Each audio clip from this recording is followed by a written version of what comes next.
Bonjour à tous, vous êtes sur la Gazette de l'Abîme et pour ce nouvel épisode, on va parler de la façon dont l'expérience psychédélique peut aider certaines personnes dans le traitement de l'alcoolisme.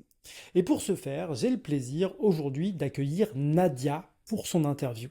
Nadia, c'est une femme que j'ai rencontrée il y a quelques temps, une femme qui a 40 ans, qui a deux enfants, qui a une vie professionnelle particulièrement active parce que elle travaille et dans le domaine du social et dans le domaine de la dictologie, mais c'est aussi une personne qui, 2 décennies durant, a souffert d'une addiction à l'alcool particulièrement puissante et particulièrement destructrice. Et c'est la réalisation de cette dépendance à l'alcool et de son caractère destructeur qui a invité Nadia un jour à prendre un avion en direction de l'Amazonie, en direction du Pérou, pour rencontrer le peuple Shipibo. Le peuple Shipibo, c'est un peuple qui a un usage particulièrement étayé, développé des plantes et des états modifiés de conscience que permettent certaines plantes. Et ce que nous raconte Nadia ici, eh bien, c'est son processus de guérison qui l'a amené aujourd'hui à une sobriété absolument totale. Elle nous raconte ici la façon dont elle a réalisé son alcoolisme, la façon dont la rencontre avec certains états modifiés de conscience rendus possibles par certaines plantes, par certaines molécules, par certains champignons, lui ont permis de mieux comprendre la personne qu'elle était, lui ont permis de mieux comprendre les émotions sous-jacentes qui avaient un impact sur sa vie, qui lui ont permis aussi de mieux comprendre quelles étaient les dynamiques familiales qui avaient un impact sur sa disposition de personne alcoolique.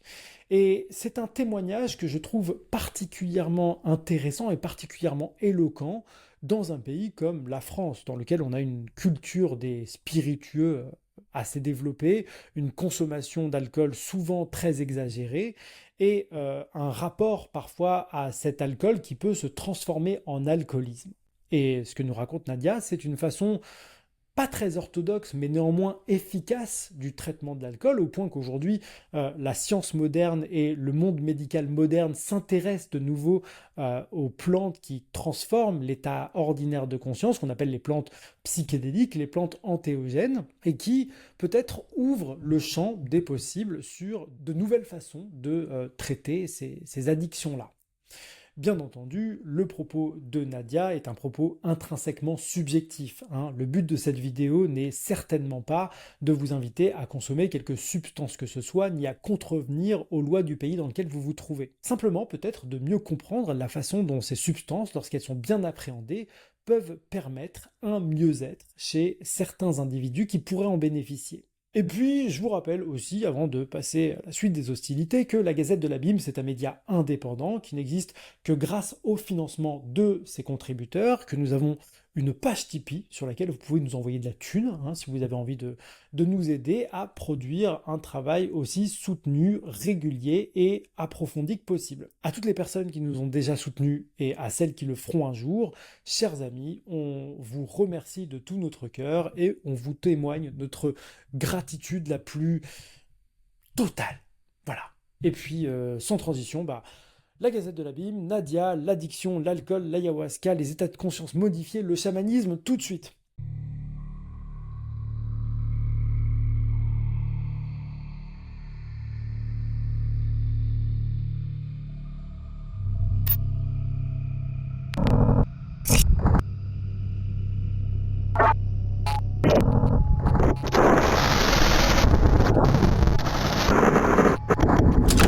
Bonjour Nadia, Bonjour Balthazar, tu vas bien? je vais très bien, merci pour cette invitation. Bah écoute, merci de te joindre à ce nouvel épisode de la Gazette de l'Abîme. Ce nouvel épisode que je suis très heureux de pouvoir détailler avec toi, dans le sens où cet épisode, il va traiter d'un certain nombre de sujets et qu'on va aborder au travers de ton expérience personnelle.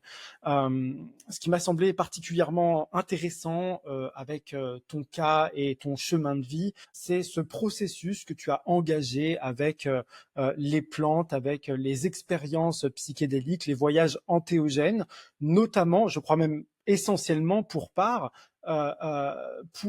traiter le rapport que tu entretenais à l'alcool.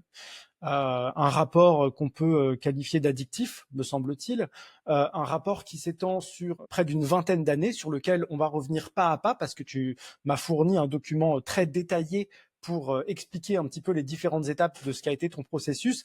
Et avant toute chose, je tiens vraiment sincèrement à te remercier de ta présence ici parce que il y a quelque chose à propos de l'addiction, il y a quelque chose à propos d'une consommation jugée excessive d'alcool qui peut avoir quelque chose de très stigmatisant, qui renvoie quelque chose, une image souvent dépréciative des individus qui se trouvent affligés de ce genre de dépendance.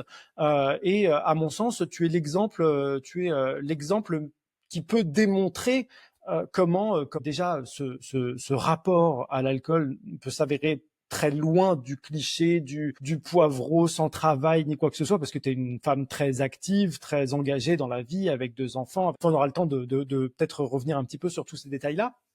Et peut-être aussi montrer, non pas à des fins d'encouragement de quoi que ce soit, mais peut-être simplement exprimer quel a été ton cheminement depuis ce constat d'un problème de consommation d'alcool jusqu'à ta rencontre avec les plantes, un travail qui s'est engagé avec ces plantes-là, avec les états modifiés conscience qu'ils engendrent, et la sobriété qui est la tienne aujourd'hui. Est-ce qu'on est d'accord sur ce postulat de base? Est-ce qu'on peut partir là-dessus ensemble?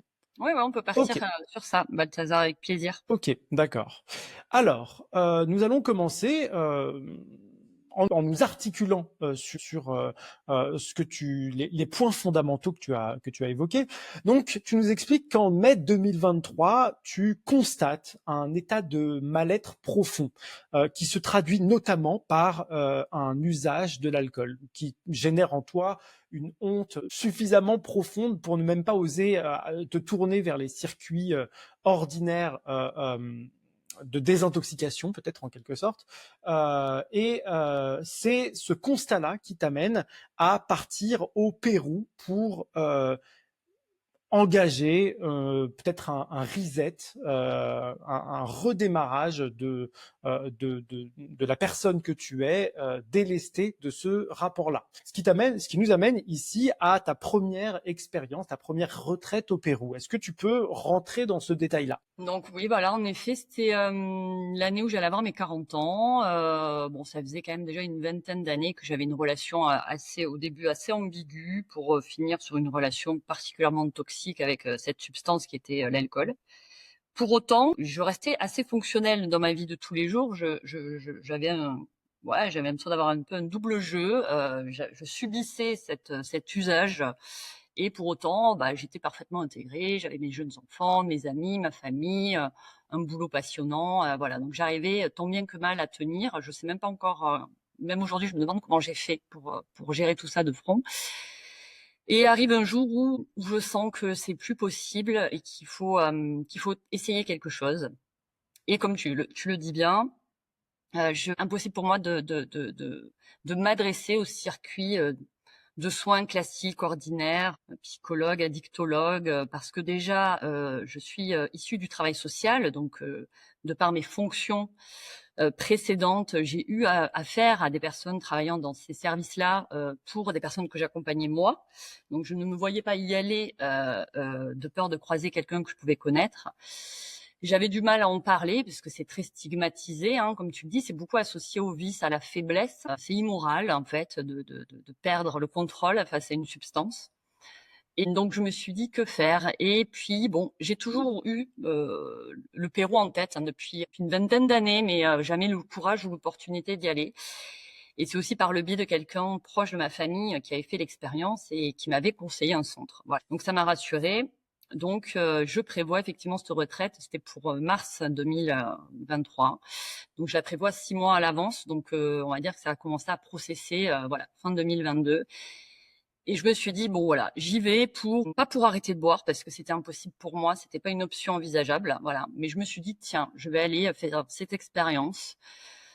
Je savais qu'il y avait un mal-être profond, mais j'arrivais pas à l'identifier. Voilà, pour moi, il n'avait pas de forme, de contour, de sens. Mais il y avait quelque chose, probablement, je m'en doutais bien. Et je me suis dit, tiens, pourquoi pas faire un reset sur ma consommation, dans l'idée peut-être de pouvoir réengager une relation raisonnable avec l'alcool. C'était ça mon objectif, c'était de dire, tiens, on fait une pause, on regarde un petit peu ce que ça dit et on remet la substance à la bonne place. Voilà, donc je suis partie un peu avec cette intention, en fait, et je suis partie. D'accord. coup, voilà, faire 2 semaines de retraite avec une diète de plantes maîtresses et un certain nombre de cérémonies auprès des Shipibos. Voilà. D'accord, d'accord.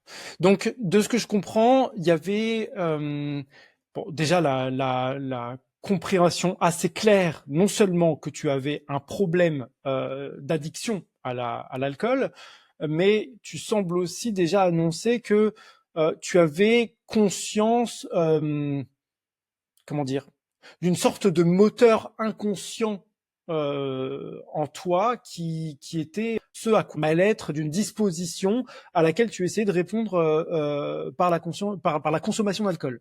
Et ça, c'est vraiment quelque chose d'important parce que je savais qu'il y a quelque chose qui clochait, mais je ne savais pas quoi. Vraiment, j'étais là parce que sur le papier, ma vie, elle était nickel. Et d'ailleurs, je n'osais même pas exprimer ce que je pourrais appeler cette souffrance parce que les gens pouvaient me dire, mais de quoi tu te plains en fait? Tout est ok pour toi. Mais moi, je savais qu'il y avait un truc qui clochait, mais je ne savais pas quoi. Et l'alcool, dès ma première ivresse, j'avais 14 ans et demi, j'ai su que j'allais avoir un souci avec cette substance. Elle m'a tellement apaisée, elle m'a fait tellement de bien, elle est tellement venue si tu veux, couvrir quelque chose, et ce quelque chose, c'était probablement cette souffrance, cette difficulté que j'arrivais pas à identifier, que j'ai bien compris qu'elle et moi, enfin l'alcool et moi, on aurait une histoire. Et j'ai jamais été dans le déni toutes ces années, et j'ai toujours su que j'étais dans une démarche d'apaisement quand j'utilisais cette substance. Enfin, je me suis jamais vraiment cachée. J'ai toujours su j'avais un souci. Je savais que la relation, elle était pas saine. Voilà. Je m'en suis jamais vraiment cachée en tant que telle, mais voilà, j'avais pas envie d'y regarder plus, ouais, jusqu'à présent. Et donc l'idée c'était d'aller explorer qu'est-ce que ça cachait, quoi. Voilà. Et c'est ce qui t'amène du coup à Ouais, ce premier départ au Pérou, au contact des Shipibo, qui, je le rappelle, est un peuple qui vient du Pérou et qui a probablement l'usage le plus ancestral, le plus traditionnel, le plus ancré dans sa culture. Des états modifiés de conscience rendus possibles par certaines plantes, parmi lesquelles les plantes qui composent ce breuvage que nous appelons l'ayahuasca. Voilà, donc me voilà partie de 2 semaines. Ça se passe très très bien. Ça se passe très bien. Je suis très bien préparée puisque pour moi c'est quand même un énorme engagement. C'est un coût, c'est du temps, c'est me séparer de mes jeunes enfants, enfin de ma famille pendant 2 semaines et mes enfants étaient petits. C'est aussi expliquer aux gens que je fais une démarche un petit peu particulière puisque dans mon environnement, les gens trouvaient ça un peu curieux, voire un peu inquiets.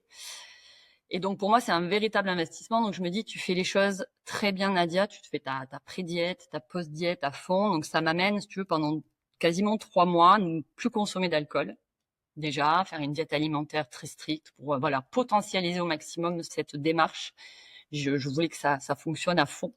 La retraite se passe bien, je suis hyper bien accompagnée, les cérémonies sont très douces, vraiment le côté de la madré dans son sens très maternant, très doux, avec des pures. La madré, je le rappelle, étant un nom qu'on peut Oui, donner à l'ayahuasca. C'est la madré, voilà. la grand-mère, l'abuela, etc. Et là, pour le coup, elle était véritablement dans cette posture très maternante avec moi, très douce, très enveloppante, où j'ai purgé, j'ai beaucoup, beaucoup pleuré, mais ça a été voilà quelque chose de très délicat. Je rentre de cette retraite, je crois pour la première fois de ma vie, en ayant goûté, approché de très près, en revenant un petit peu avec aussi, avec une sensation de paix en moi. Et, Mhm. et un début d'harmonie, si tu veux, voilà, de paix. Donc, je suis quand même assez envahie par mes ruminations, mes boucles mentales, toujours un truc qui va pas. Et là, pour la première fois, j'expérimente la paix. Voilà. Donc, c'est assez curieux. Oui. Peut-être avant de revenir sur le produit de cette première expérience, est-ce que tu pourrais nous dire un petit peu plus de, peut-être, parce qu'il y a eu effectivement un certain nombre de cérémonies au cours de ces 2 semaines, est-ce que tu serais néanmoins capable de nous exprimer qu'est-ce qui a manifesté ce sentiment de paix, cette sensation de paix qui semble être le produit de ces expériences? Je pense que au regard des purges que j'ai pu faire, des soins que j'ai pu recevoir là-bas, la diète de la plante maîtresse, tout ça, j'ai certainement pu libérer des choses qui me dépassent. Aujourd'hui, c'est vrai, et de plus en plus, je m'efforce de pas essayer de tout comprendre, parce que je crois que c'est pas possible. Donc, j'accueille cette médecine et je lui fais confiance et je me dis bon ben voilà, ça processe. Ouais, j'ai eu beaucoup de prise de conscience, d'amour, de soi, de moi-même, en fait, où en fait j'ai intégré l'idée que je faisais pas le mal dans mes actions, que je faisais comme je pouvais avec ce que j'avais et que je devais être un peu plus douce à mon égard, en fait. Donc ça m'a aussi donné beaucoup de confiance en moi et peut-être d'amour aussi pour moi-même. J'ai eu des petites visions d'alcool un peu diaboliques, on va dire, à l'occasion de d'une nuit. Mais c'était resté quand même assez léger. Ça n'a pas été les voyages les plus immersifs. En tout cas, j'ai pas été envahie de visions. C'était beaucoup dans le corps, dans les sensations et de manière générale assez doux. Voilà. Donc, je suis revenue un peu plus, je me sens redressée. Voilà. C'est un peu le sentiment que j'ai. J'étais un peu plus redressée, un peu plus confiante et en paix en me disant, je suis pas une merde en fait, quoi. Je suis pas une sombre merde. Comme tous les gens ici sur cette terre, quoi. On fait comme on peut avec ce qu'on est, avec nos vécus. Garde confiance, sois douce avec toi. Voilà. Donc c'était pour moi vraiment une première marche, mais je reviens en me disant bon, ok. Je pense à l'alcool, hein, pas forcément l'envie de boire. Je dois avouer que j'avais pas un craving qui me saisissait. Je me disais bon, quand je vais reboire, je le ferai de telle manière, donc je boirai plus jamais seule, je boirai qu'à des occasions. Il y aurait une limitation des unités d'alcool. Voilà, j'étais partie sur ça. Pendant un mois, je suis dans ma post-diète, donc je fais très gaffe et tout, c'est ok.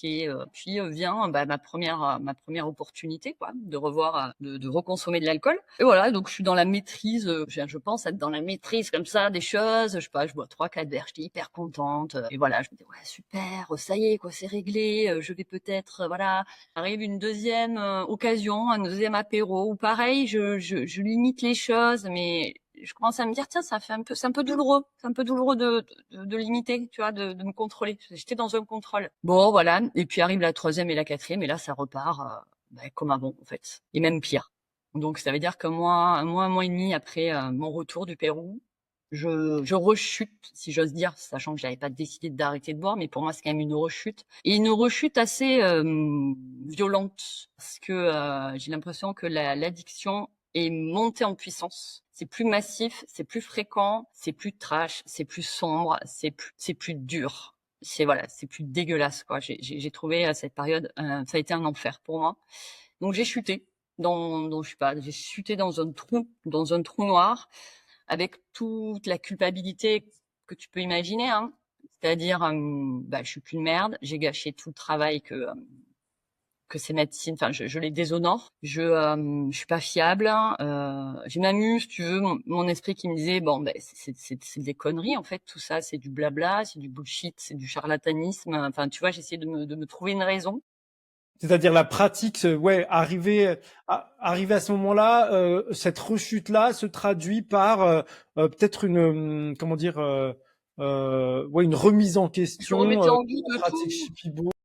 Dans ma boîte, tu es allé voir des charlatans, tu t'es fait avoir. Enfin bon, j'essayais peut-être de me faire des raisons, si tu veux, d'essayer aussi de me déculpabiliser comme je pouvais, je sais pas trop. Enfin, tout ça s'est joué dans ma tête. Et là, j'ai senti, par contre, que j'avais un décrochage. J'ai senti que j'avais un décrochage.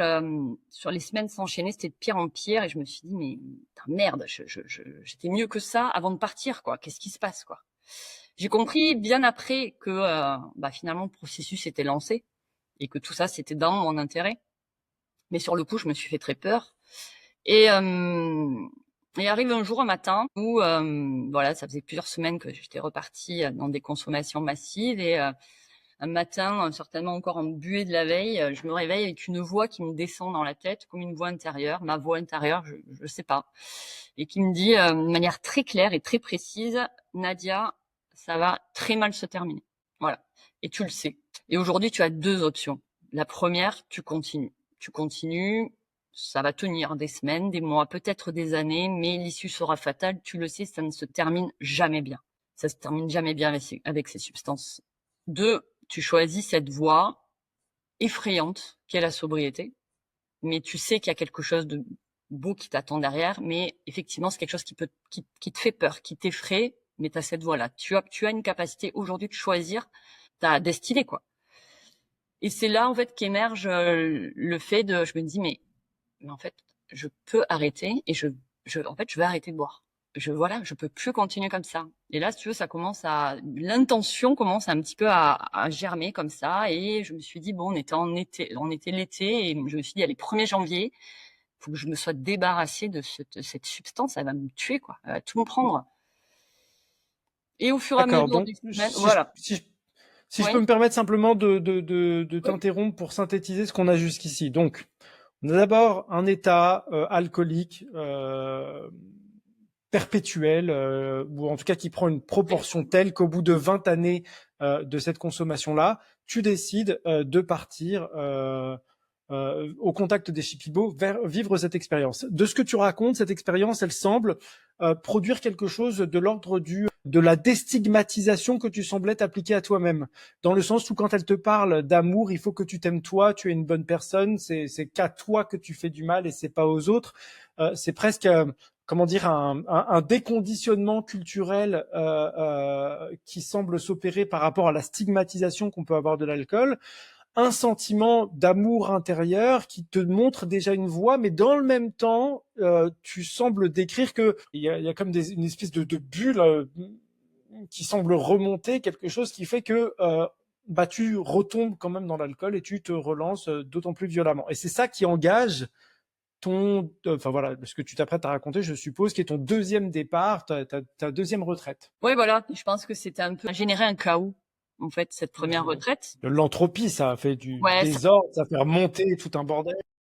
je pense que ça a accéléré ce qui pouvait m'attendre au fil des années, c'est-à-dire toucher une limite, un fond, se faire peur et avoir ce qu'on peut imaginer être de l'instinct de survie, tu vois, Mhm. et de se dire non mais moi je veux vivre en fait, je veux pas ça, je veux pas cette vie, je veux pas être guidée par une substance quoi, comme celle-ci en plus, qui est pas du tout, enfin pour moi qui est pas, qui me génère beaucoup de difficultés physiques, psychiques, familiales, relationnelles, enfin à tous les niveaux, il y a rien qui va quoi. Enfin quand tu es dans Mhm. les niveaux de consommation, hein, je diabolise pas les personnes qui boivent.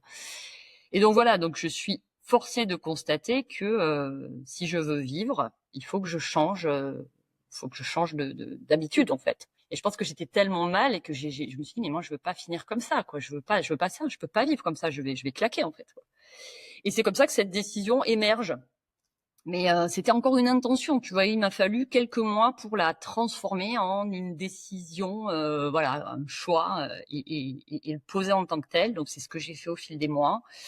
J'ai commencé à en parler un peu à mon entourage. Je me suis rapprochée de la communauté sobre sur Instagram, où j'ai rencontré une personne, où j'ai pu en discuter. Je me suis rapprochée de cette personne. Elle m'a énormément aidée ça a été un peu une manière d'enfoncer le clou de cette décision. Et puis plus j'avais cette décision qui prenait de la place et plus je sentais un apaisement. Je me disais putain ça va bientôt être fini parce que tout ce temps-là je continuais à boire en fait. Hein.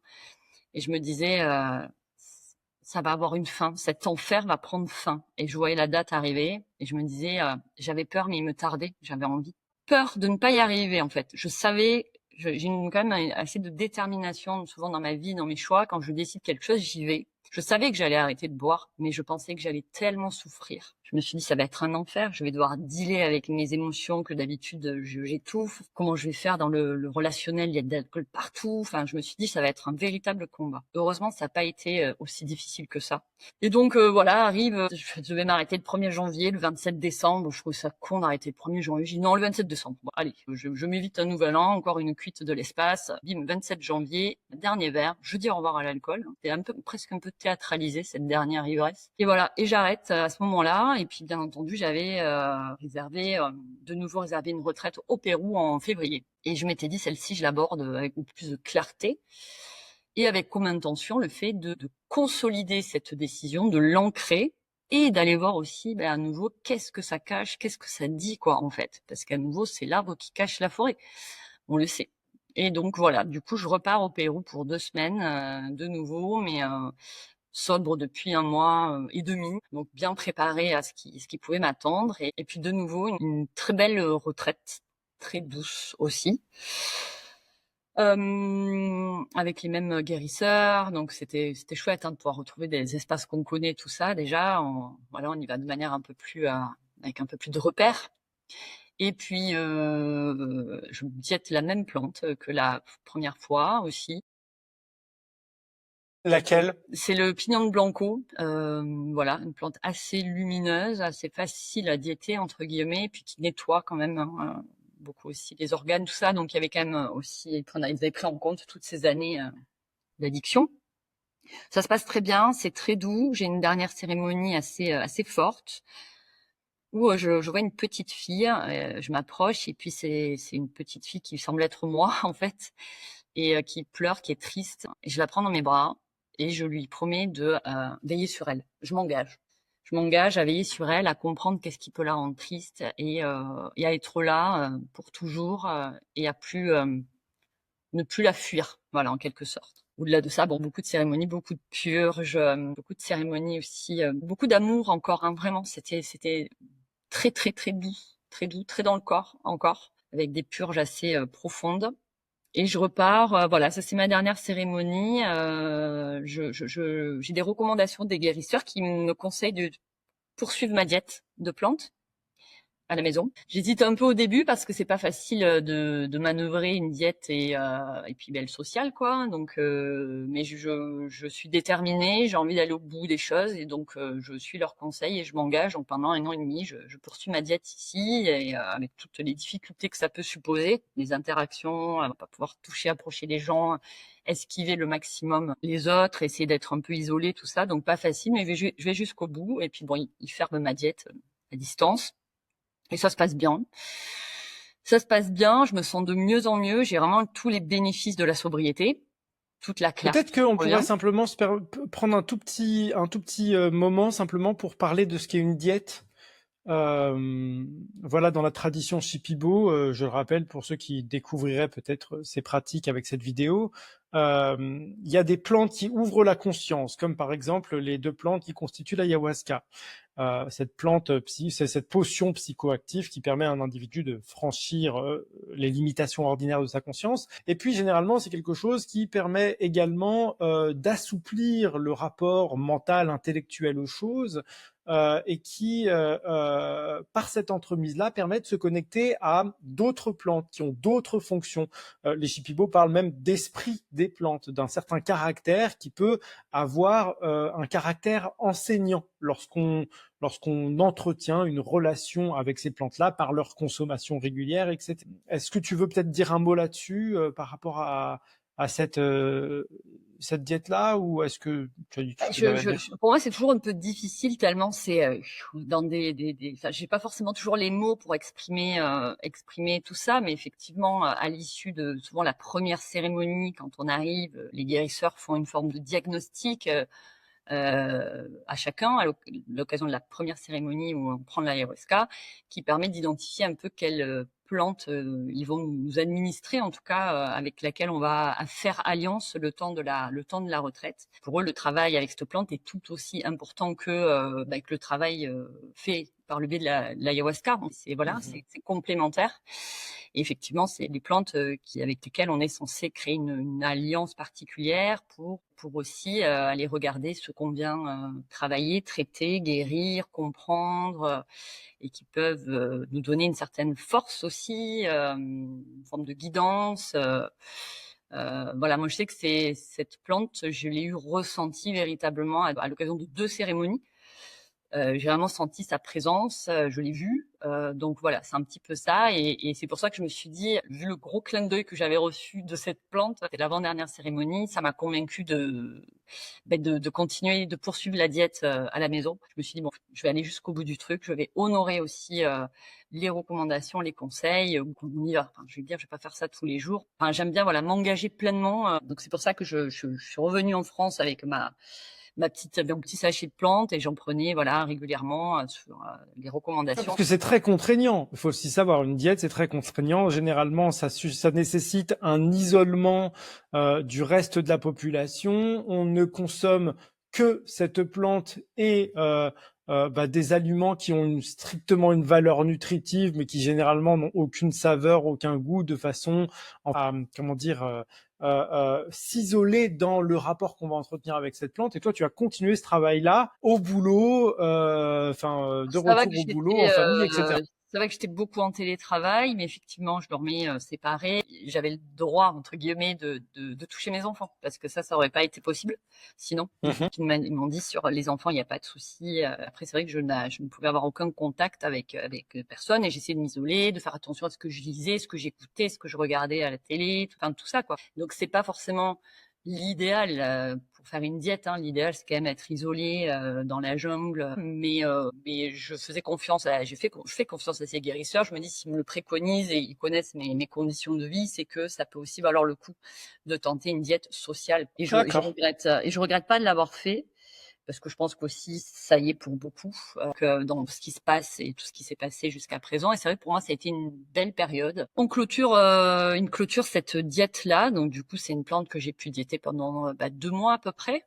Entre là-bas et ici. Et puis là, je me dis, je peux pas m'arrêter comme ça. Faut que j'aille un peu plus loin, quoi. Faut que j'aille comprendre. Je trouvais que l'ayahuasca, ces 2 retraites avaient fait un peu place, avaient dégagé un petit peu des choses, mais j'ai pas eu des énormes prises de conscience, des choses ne me sont pas descendues comme ça peut l'être parfois de manière un peu brutale, même si tu veux, dans le cadre de cérémonies. J'ai l'impression qu'elle est venue en douceur un peu faire place pour ce qui m'attendait après. Et Mhm. je suis sûre qu'elle est venue travailler à des niveaux à nouveau qui me dépassent, qui nous dépassent, et pour dégager certaines choses, certainement libérées. Et du coup, on clôture cette diète. Et très vite, je me dis comment poursuivre ce travail. Je peux pas repartir au Pérou. J'ai pas les moyens, j'ai pas l'argent, c'est pas possible. Puis là, je vais inquiéter toute ma famille, quoi. Si je vais 2, 3 fois au Pérou par an, on va dire, mais qu'est-ce qui est fou? Enfin, tu vois, donc je dis, je peux pas, faut que je trouve quelque chose au niveau plus européen, local, entre guillemets. Et c'est là où je tombe sur toi, Balthazar. Alors, on va rester relativement discret sur la façon Voilà, dont on s'est rencontrés, mais voilà, c'est dans des espaces où exact. la légalité rend possible ce genre de pratique, et c'est Ce genre de dans pratique. celui-ci que j'ai été amené à t'accompagner dans ton processus. Exactement. Donc c'est là où j'ai engagé un processus à tes côtés dans le cadre des espaces que tu tiens sur les mois qui ont suivi. Et là du coup j'ai découvert le champignon. J'ai travaillé avec un nouvel outil, une nouvelle médecine qui travaille d'une autre manière encore, mais très complémentaire à l'ayahuasca. Et où je suis allée un peu plus, je pense, au fond des choses. Et à l'occasion de cette première retraite que je fais avec toi et tes gardiens, j'avais besoin de comprendre pourquoi je buvais. J'avais pas encore mes réponses, donc c'était très clair. J'ai demandé aux champignons, montre-moi pourquoi je bois. Voilà, donc première retraite. Et là, à ce moment-là, bon, c'était très clair encore et très limpide, bam bam. Je me retrouve à ce moment-là dans un nœud de femmes entremêlées avec mon arrière-grand-mère, ma grand-mère, ma mère, moi, ma fille. On était toutes emmêlées, toutes coincées. C'était très inconfortable, c'était très douloureux, c'était très sombre. Et je reçois toute la souffrance des unes et des autres. Voilà, tout passe par moi, ça transite par moi, et je pleure en fait. Je pleure pendant des heures. C'était très long, mais il fallait. Je sentais que c'était ce qu'il fallait faire. C'était comme un peu une purge finalement. Et donc j'ai pleuré, pleuré, pleuré, et j'ai ressenti la souffrance, une souffrance viscérale un peu, vraiment de la tristesse quoi, de la tristesse, de la douleur. Et je suis passée par chacune et j'ai compris des choses en fait dans ces générations, comme si quelque chose se passait comme ça d'une mère à sa fille. Quelque chose de l'ordre de la violence, non? C'était quelque chose. De la tristesse, de non-dit. Il y a eu des souffrances psychiques aussi. Il y a eu du suicide qui n'était pas vraiment dit. Moi, je sais qu'il y a une histoire familiale un peu comme ça, mais j'avais jamais pu creuser parce que on ne parlait pas trop de tout ça chez moi. Mais force est de reconnaître que j'avais quelque chose quand même en moi qui voulait s'exprimer quoi. En elle aussi, j'ai eu l'impression. Et donc là, je me retrouve en gros, j'ai un peu ressenti les choses comme ça, confrontée à vivre, à traverser ce que j'ai fui pendant des années avec l'alcool quoi. C'est un peu comme ça que je l'ai lu et je l'ai vécu. C'est-à-dire que cette chose qui me dérangeait, je savais pas qu'est-ce que c'était, et je consommais aussi pour éteindre quelque chose, pour me couper de ça, de ces émotions-là, de cette tristesse. Et je commence à devoir la traverser, parce qu'on peut pas faire autrement. Si on veut aller guérir, il faut aussi vivre, sentir, transcender en fait tout ça. Et, euh, et tout ça sans alcool, quoi. C'est-à-dire avec ce que je suis, enfin ce que j'étais devenue, puisque du coup j'étais quand même beaucoup plus équipée que il y a quelques mois auparavant, puisque j'avais quand même cette sobriété qui me donnait progressivement de la force. Et donc je me suis dit ok, ben allons-y quoi, allons-y.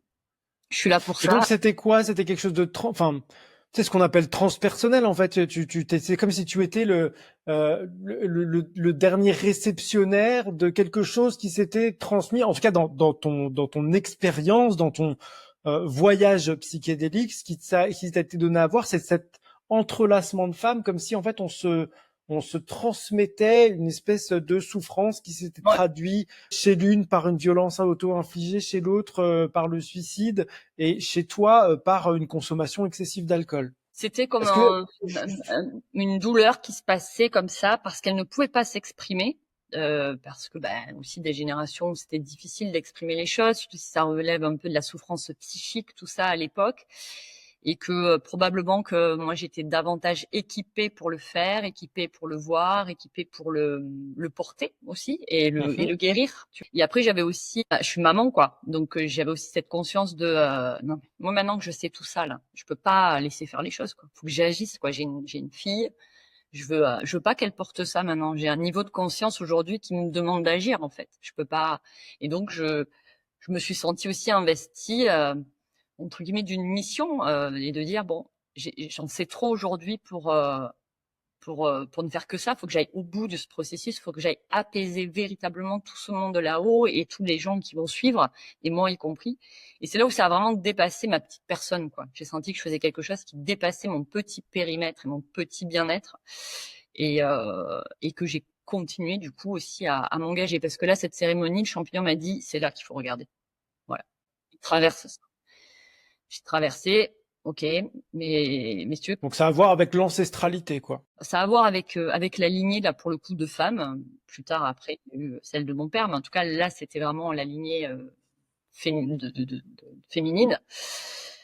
Et donc du coup voilà, après j'ai dû intégrer un petit peu tout ce qui s'était joué. J'avais la chance aussi toute cette période-là d'avoir une thérapeute qui ne connaissait pas du tout l'usage des psychédéliques et tout ça et de ces médecines, mais qui a été très très très ouverte et avec qui je pouvais raconter tout ce qui se passait dans mes cérémonies. Le lundi, j'avais rendez-vous avec elle et je pouvais aller déposer les choses, et c'était assez intéressant parce que ça résonnait énormément avec le travail que je faisais avec elle.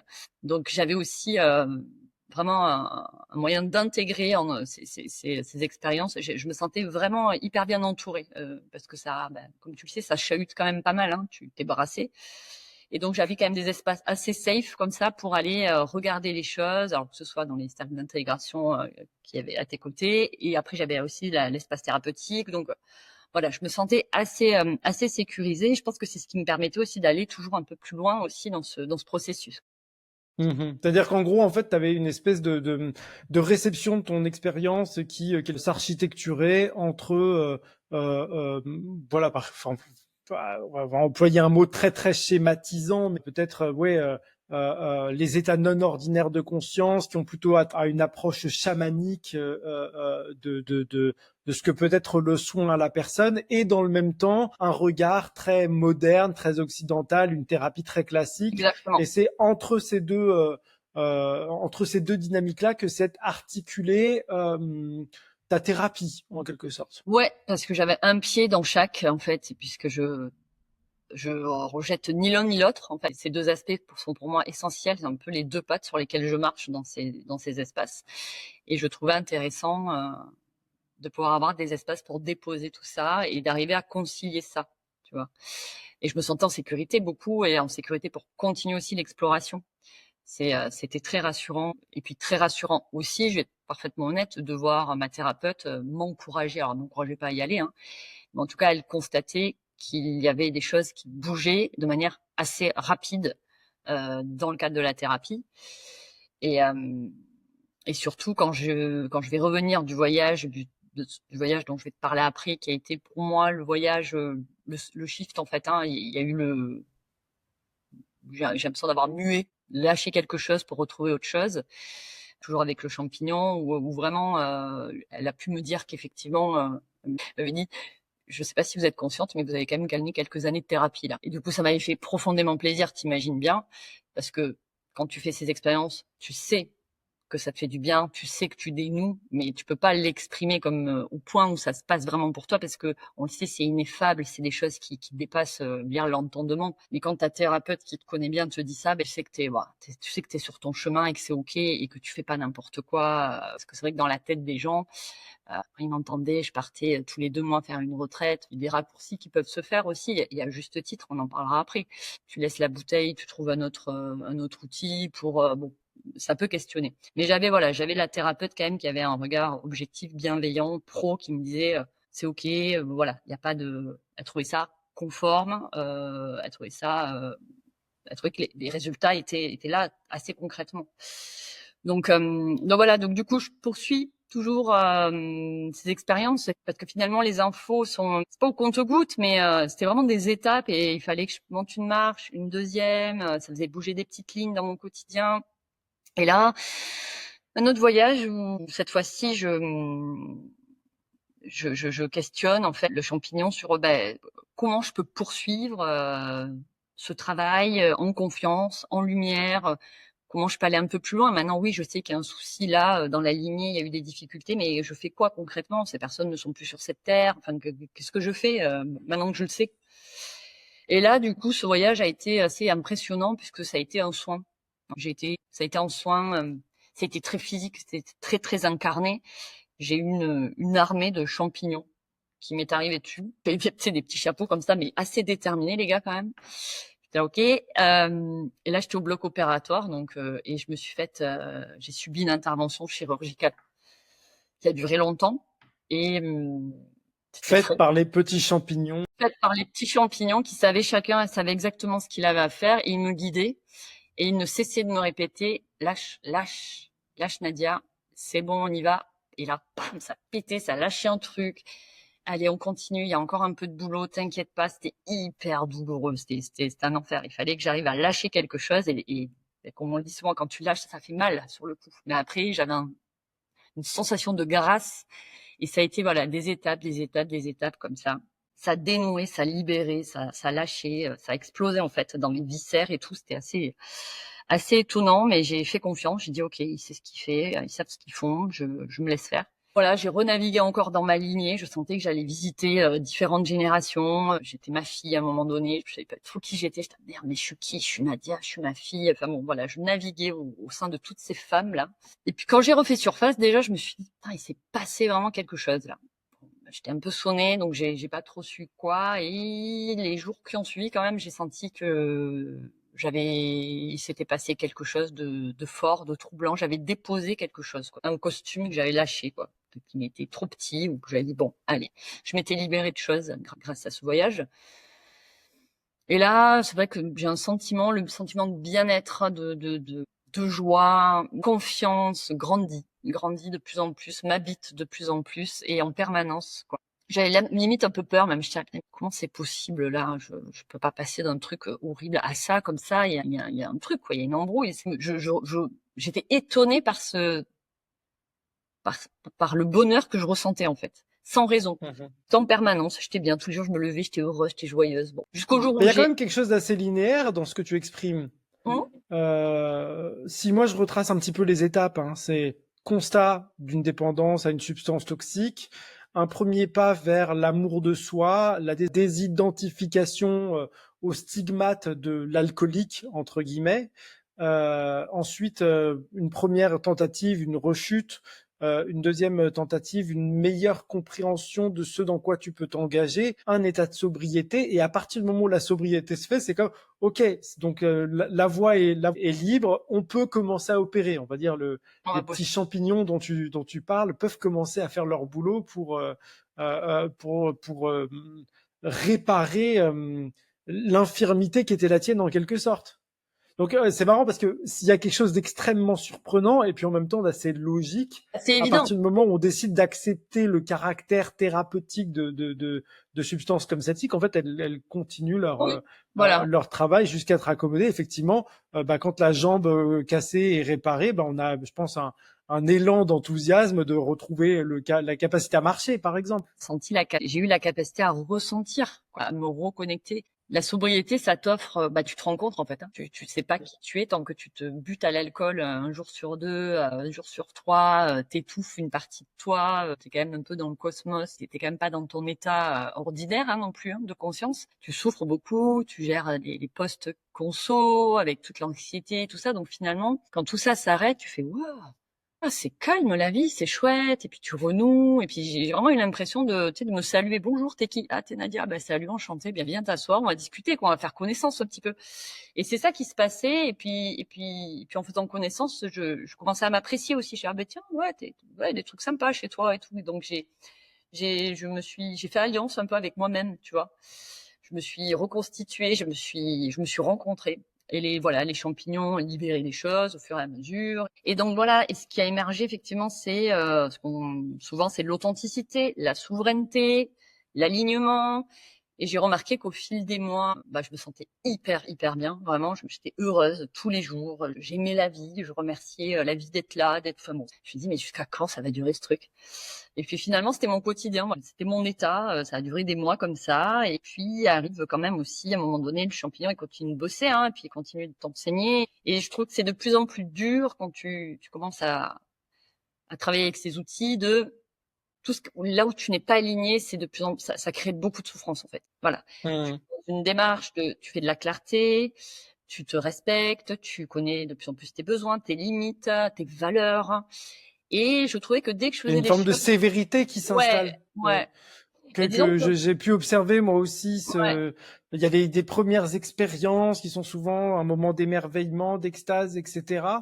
J'ai l'impression que plus le processus s'engage, plus la personne, on va parler de façon très subjective ici, mais mon sentiment, c'est que plus la personne devient apte, moins elle est dans une posture infirme ou d'infantilisation forcée, etc. Il y a presque quelque chose de l'ordre de l'intransigeance et de la sévérité dans le rapport et l'appel qu'on peut faire à ces substances quand on éprouve le besoin de les vivre. Ouais. j'ai ressenti ça aussi. Je trouve que la tonalité a changé. Plus je me redresse, je fais le geste, plus je me redresse, plus la plante est ferme et exigeante. Elle s'adapte, elle se câble à ce que tu es prêt à, la manière dont tu es prêt à accueillir les choses. Ça, puis il y a dans le quotidien, ce qui change, c'est qu'on s'écoute plus, on va vers là où on écoute son intuition davantage, on dit, tiens, ça, c'est pas pour moi. J'avais de plus en plus de mal à faire des choses contre mes valeurs, mes souhaits. Tu sais, des petites choses du quotidien, tu sais, dire oui à quelqu'un alors que, en fait, tu voulais pas. Ça me raidissait et je me disais non, tu vois, avec une volonté de se respecter, quoi, d'avoir une forme d'alignement entre le mental, le cœur, l'esprit, enfin.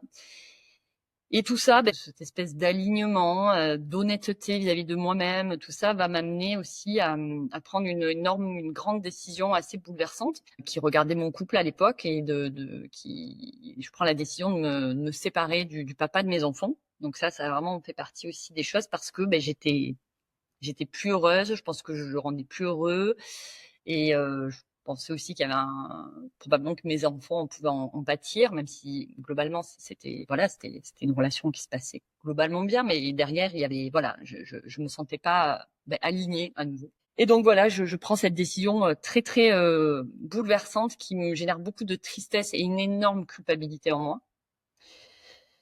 Et là, je décide, tiens, je me suis dit, je vais aller voir le champignon. Je vais aller voir le champignon. Il va me donner du courage, il va me donner de la force, il va me donner de la confiance, peut-être de l'amour aussi et du réconfort, quoi. Parce que c'est vraiment ce dont j'avais besoin. J'avais besoin que quelqu'un me dise, oh bien, ma pauvre, ça va bien se passer, t'inquiète pas, tu vas y arriver, nanana. Donc voilà. Donc là, je décide de faire une cérémonie individuelle. Et alors là, cette cérémonie, étonnamment, il s'est rien passé. C'est-à-dire que le champignon ne m'a rien dit, je n'ai rien vu, rien reçu. Ça a été plusieurs heures de silence. J'avais quand même les effets nauséeux, quand même, mais je sentais qu'il était là, mais en tout cas, il n'a pas voulu me parler. Il a rien voulu me montrer, et donc j'ai pas très bien vécu, forcément. Je me suis sentie abandonnée et blessée, et comme si j'étais pas à la hauteur d'eux. Et après quelques heures de silence, quelques messages me sont descendus. Voilà. Et il m'a dit les messages c'était je ne suis pas ton doudou, le temps du soin est révolu et tu as tout pour avancer maintenant. toute seule. Et c'est vraiment ce que je trouve absolument passionnant et absolument éloquent. Et c'est probablement une des raisons pour lesquelles j'avais envie que tu viennes témoigner sur la chaîne. C'est il y a quelque chose de très intéressant qui se joue ici, quoi. C'est-à-dire que la lune de miel, la fascination, elle a un temps, quoi. Et là où peut-être qu'une certaine prédisposition de ta part à l'addiction aurait pu faire que tu passes, comme tu l'as dit, de la bouteille aux champignons, à l'ayahuasca ou que sais-je, là, non. C'est-à-dire une fois que la posture une fois que l'état d'infirmité est révolu, tu es renvoyé à toi-même. Tu es renvoyé à toi-même. Il n'y a pas de doudou. Non, Le champignon n'est pas non, ton nouveau doudou. C'est pas ta nouvelle béquille. C'est pas la substance de remplacement à l'alcool. Là, il y a faire une des... fin de non-recevoir et tu es Oui, oui, oui. renvoyé à ta capacité d'agir. C'était, ouais, j'étais pas bien, hein, ça m'avait vraiment bouleversée. J'avais cependant eu une très très belle vision, une seule. J'avais trouvé ça assez puissant quand même, et je pense que c'est ce qui m'a donné aussi, il m'a aussi donné de la force et de la confiance à travers ça, parce qu'une cérémonie où il ne se passe rien. Ce message-là en fin de cérémonie qui me dit, je suis pas ton doudou, tu peux avancer. J'ai fait mon taf, à toi de jouer. Et le râpé, donc on me sert le râpé à la fin de la cérémonie. Et là, j'ai quand même une très très belle vision d'un grand chêne dans une forêt avec plein de petites pousses autour de lui. Et je vois toutes les saisons qui traversent ce grand chêne très droit, très digne. Et ce chêne impassible. Et je vois ça, donc je me mets à pleurer parce que c'était d'une grande beauté et je réalise que ce chêne, c'était moi. Et là, je me suis dit, ok, go, quoi. C'est bon, tout est là, tout est là. Et donc j'ai eu ça et j'ai trouvé ça quand même assez beau, comme d'habitude. Quelle sagesse, enfin, tout est, je trouve que c'est tellement puissant les messages, c'est juste ce qu'il faut quoi. Et puis bah, il m'a fallu quand même un peu de temps pour digérer tout ça, hein, de me dire bon là il a fallu en fait revoir la copie quoi, c'est-à-dire qu'il allait falloir remettre les médecines à leur juste place et les considérer autrement et effectivement que ça soit pas une béquille parce que c'est vrai que ça m'a rappelé un vieux schéma qui était une question de l'inconfort, de la douleur, une substance, boum, c'est réglé. En fait, ça m'a quand même un peu rappelé la manière dont j'utilisais l'alcool. On peut pas vraiment comparer ces deux substances, hein, parce que pour moi, elles sont assez diamétralement opposées sur la manière dont elles agissent. Le champignon, il te coupe pas, il te connecte, hein, il te détourne pas, il te met la tête dedans. Mais n'empêche que c'était plutôt sur la manière de l'utiliser. C'est vrai que il y avait quelque chose de l'ordre, une grande fascination sur cet outil. Et je me disais même à l'époque, maintenant c'est bon, il peut tout m'arriver, le champignon existe. Voilà, j'étais rassurée, le champignon est là, tout va bien se passer, il m'aidera toujours. Et voilà, donc boum, petite remise au clair de la médecine. Et à ce moment-là, il faut que je leur trouve une autre place en fait dans ma vie, dans ce que j'y projette, dans ma manière de mobiliser ces outils et tout ça, ce que je fais des semaines et des mois durant. Je me re-questionne et j'essaie de remettre de l'équilibre dans cette relation. Voilà, pour pas, parce que clairement le champignon m'avait quand même mis une sacrée leçon et que j'avais compris la leçon et que j'étais d'accord avec la leçon qu'il m'avait donnée, quoi. Qui consistait quelque part à dire il agissait en quelque sorte comme un enseignant ou un facilitateur d'une meilleure connaissance de toi-même et peut-être des forces psychiques qui existaient à travers toi, au travers de ton ancestralité, etc. Et pas comme une béquille, pas Non. comme Disons qu'il pas te comme donne. une soupape de sécurité. Ouais, en fait, il te donne accès à ta souveraineté, à tes propres outils. Mais il va pas C'est à t'injecter. toi de faire le boulot, quoi. C'est à toi de faire le taf. Il va te guider, il te montre la voie, il te dit tiens regarde par là peut-être ou par là et tiens il y a peut-être ça. Mais c'est toi qui prends la route quoi. C'est toi qui fais le chemin et en tout cas là il avait considéré qu'il m'avait suffisamment réparé, éclairé, guidé pour que je puisse faire les choses de manière autonome. Et ce qui a été le cas puisqu'après les choses se sont bien passées, la séparation a été correctement gérée. D'ailleurs aujourd'hui la relation elle est super avec le papa de mes enfants. Donc voilà, j'avais pas besoin de davantage pour y parvenir et finalement ça a été une grande leçon aussi qui m'a donné beaucoup de confiance et de force dans le fait qu'il me laisse y aller seule parce que je me suis dit bah ouais en fait je suis capable d'y aller seule. Donc voilà, donc ça a été un gros virage qui a dû s'opérer, mais à la fois je trouvais qu'aussi ce transfert, eh ben, il m'avait servi aussi. Il m'avait fait passer plusieurs mois, il m'avait réconforté. Je quittais une substance et j'avais très très peur et j'en ai rencontré une autre et elle m'a maternée pendant un temps. Puis à un moment, elle m'a dit c'est bon, ça y est, tu peux y aller, tu peux y aller seule dans ta vie. Et tu vois, je regrette pas la manière dont ça s'est passé. Je trouve qu'encore c'est assez juste et c'est ce dont j'avais besoin à ce moment précis. Donc encore, je trouve une grande sagesse aussi dans l'approche de ces médecines, quoi. Bah, merci pour ce tour d'horizon là déjà, qui me semble, enfin là, on me semble avoir fait une belle boucle de la situation où tu en es. Alors, est-ce que tu as déjà eu ou est-ce que tu es d'accord pour parler, enfin, à ce jour, tu es encore sobre? Ouais, Ouais, il n'y a toujours. jamais eu de rechute d'alcool. Non, Donc à ce stade, ça fait quoi? Ça fait 2 ans, c'est 1 ça? an et demi passé, 1 an bientôt. et demi? Ouais, 1 an et 7 D'accord. mois. Ok. Et est-ce que enfin, cette ressource que tu as trouvée en toi, est-ce que tu penses encore qu'elle te porte aujourd'hui? Est-ce que tu es encore dans une enfin, est-ce que tu as encore une forme de faiblesse vis-à-vis de l'alcool? Est-ce que c'est quelque chose qui t'inquiète de retomber dans une forme de rechute? On me pose souvent la question, tu vois. Alors je sais que je ne reboirai pas parce que je sais que je ne peux pas reboire de manière raisonnable. Des fois, il faut aussi Mhm. l'assumer. Donc ce que j'ai, c'est plutôt une nostalgie. Toi, j'ai de la D'accord. nostalgie parce que bah, là, typiquement, c'est l'été. Tu prends les terrasses, là, à Bordeaux, c'est blindé de gens qui boivent des coups. Ouais, tu dis, ouais, c'était sympa, cette petite... c'était l'afterwork. C'est toujours des moments où tu te détends, c'est cool, c'est léger, tout ça. Mais après, moi, je sais ce qui m'attendait derrière. Donc, je me dis, bon, reviens dans la réalité de ce qui pouvait se passer une fois que tu avais commencé à consommer. Donc, j'ai une forme de nostalgie, mais après, non, j'ai pas trop peur. Je sais que j'ai pas peur et j'ai pas de grosses envies parce que j'ai quand même beaucoup changé de choses dans ma vie. C'est-à-dire que tu vas plus dans les mêmes endroits, tu fais plus les mêmes activités, tu vois plus tes amis aux mêmes heures. Ouais, je fais plus de soirées jusqu'à 2 heures du matin, quoi, c'est sûr. Je préfère voir mes potes pour faire un déjeuner.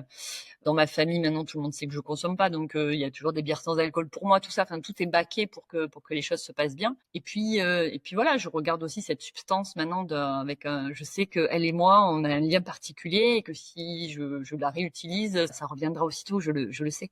Puisque moi, je ne cherchais pas le goût de l'alcool, j'ai toujours cherché l'ivresse. L'alcool ne me manque pas en tant que tel. Un bon verre de vin, tout ça, ça ne me manque pas. Mais par contre, c'est vrai que c'est plutôt des états d'ivresse qui me manqueraient. Des fois, j'ai envie ouais, moi aussi, des fois, j'ai envie de décrocher, de plus forcément être là, et voilà. Et donc, aujourd'hui, j'essaie d'appréhender ces moments de vie un peu inconfortables avec ce que je suis. Et ça marche plutôt bien. Ça marche plutôt bien. J'ai tellement gagné par ailleurs que je reviendrai pour rien au monde, je reviendrai en arrière, quoi. Je reviendrai plus jamais dans cette vie.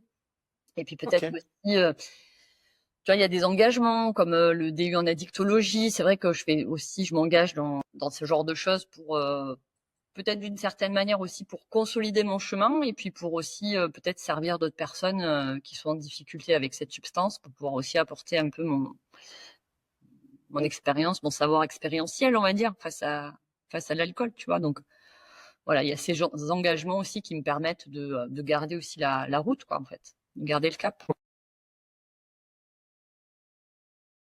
Et bien de rien. Merci beaucoup pour ce témoignage parce que je pense que le rapport à l'alcool étant ce qu'il est en France, euh, c'est vraiment preuve de courage et un certain engagement vis-à-vis de cette démarche-là, qui en plus, je crois, t'a amené dans ta propre réorientation professionnelle, ou en tout cas un certain affinement de ta profession qui t'amène à travailler sur la question de l'addiction aujourd'hui. Ouais, j'ai envie d'y regarder de plus près. Et c'est vrai que je suis particulièrement sensible aux personnes qui sont dans la zone grise comme moi j'étais, Mhm. c'est-à-dire en difficulté, mais parfaitement intégrées, fonctionnelles, où très peu de gens se doutent ce qu'elles traversent en fait en silence et la souffrance qu'elles doivent gérer en fait, voilà. Et notamment les femmes aussi en particulier. Voilà, parce que j'ai eu quand même beaucoup de retours via Instagram quand j'ai mis quelques témoignages de femmes qui travaillent, enfin voilà, sur un peu mon profil, hein, 2 enfants, tout ça, et qui me faisaient part de leurs difficultés, de ne pas savoir par où commencer. Voilà, c'est pas des profils qui vont forcément aller en cure ou quoi, tu vois, mais donc c'est vrai qu'il y a une partie de la population qui est en difficulté avec cette substance, qui ne relève peut-être pas des soins classiques ordinaires, mais voilà, mais je trouve que d'en parler, c'est déjà un premier niveau de prévention en fait. Voilà, c'est ça. Mhm. Ça commence un peu par toucher, on va dire, le grand public, de dire on peut avoir une difficulté avec l'alcool, et y travailler tous les jours, avoir un poste de directeur, avoir des enfants, partir en vacances, enfin tu vois, loin des clichés des fois qu'on peut avoir. Et pour autant, c'est des gens qu'il faut accompagner parce que ça dégénère en fait. L'addiction monte en puissance de fait. Ça, c'est pas quelque chose qui reste à un niveau précis. En général, plus ça va, plus c'est difficile, plus ça prend de la place, quoi. C'est un peu le but, enfin, le process de l'addiction. Donc voilà, donc je préfère en parler aujourd'hui et pour, voilà, pour peut-être aider aussi d'autres personnes, quoi. De se dire, bah ouais, je suis pas toute seule et il y a des choses qui existent, quoi. Voilà. J'aurais une dernière question peut-être qui sera une clôture qui aura peut-être pour vocation peut-être à pondérer les choses, dans le sens où je sais que euh, je pense qu'on peut dire que tu as développé une certaine relation qui relève presque d'une forme de relation affective avec ces plantes, ces champignons, ces outils-là, ces médecines-là, peu importe comment on les appelle. Et je partage ce rapport affectif. Euh, Néanmoins, je pense avoir besoin de façon à avoir quand même un propos qui ne relève pas simplement de tous les avantages et un propos qui pourrait devenir un peu évangéliste. Je pense qu'il y a besoin aussi de parler d'un sujet qu'on a déjà abordé ensemble, qui est peut-être le fait qu'il y a un prix à payer quand même. Il y a un prix à payer. Est-ce que quand je dis un prix à payer, il y a un prix à payer dans le fait de s'engager avec ces plantes, ces champignons-là. Est-ce que tu as un avis à donner là-dessus? Est-ce que tu as une perspective à donner là-dessus? Alors, ça fait pas très longtemps que je considère cette question parce que jusqu'à présent, j'ai reçu beaucoup. Ma vie a changé de manière assez significative.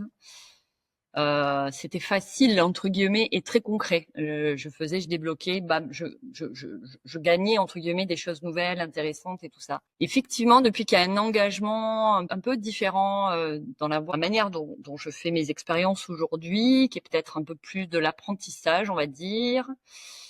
Ouais, il y a un prix à payer parce qu'il y a une manière aussi de reconsidérer la vie, sa vie, ses relations et certains choix s'imposent à nous aussi. Ça peut aussi générer un peu de l'isolement parce que tout ce que on peut vivre dans ces espaces-là, on ne peut pas les raconter. On ne peut pas le raconter, on peut pas le partager avec tout le monde. Moi, j'essaye d'en parler. Ça peut être assez Ça marginalisant peut pour être des assez personnes qui ne connaissent marginalisant. pas cette Ouais. expérience. Ouais. Ça peut être marginalisant, ça peut être, on peut nous prendre un peu pour des gens qui sont pas clairs ou qui ont envie de se percher la tête ou voilà. Donc du Qui aille coup, aussi peut-être à l'encontre d'une culture très profondément ancrée dans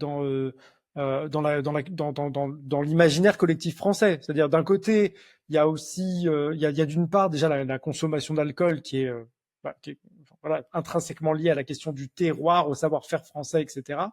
Et puis de l'autre côté, il y a aussi peut-être des expériences qui peuvent avoir un caractère un peu magique, quoi. Quand on fait appel à la question chamanique, il peut y avoir aussi voilà, des expériences qui bouleversent un peu notre représentation du monde, qui soudainement donnent, on va dire, aux outils et à la pratique chamanique une certaine légitimité que le monde occidental, le siècle des Lumières, l'ère de la raison, ne considère pas forcément avec le regard que nous, on peut avoir une fois qu'on a vécu cette expérience. c'est ça. Et puis du coup, bah t'en parles pas ou peu, mais à la fois t'as envie aussi d'en parler un petit peu parce que tu vis des choses quand même assez extraordinaires. Donc je trouve que c'est des fois comme j'ai pu le dire, des fois j'ai l'impression d'avoir ouvert un peu trop de portes et de me dire bon, qu'est-ce que je fais maintenant? Je peux pas faire machine arrière considérant tout ce que j'ai reçu, vu, compris, voilà.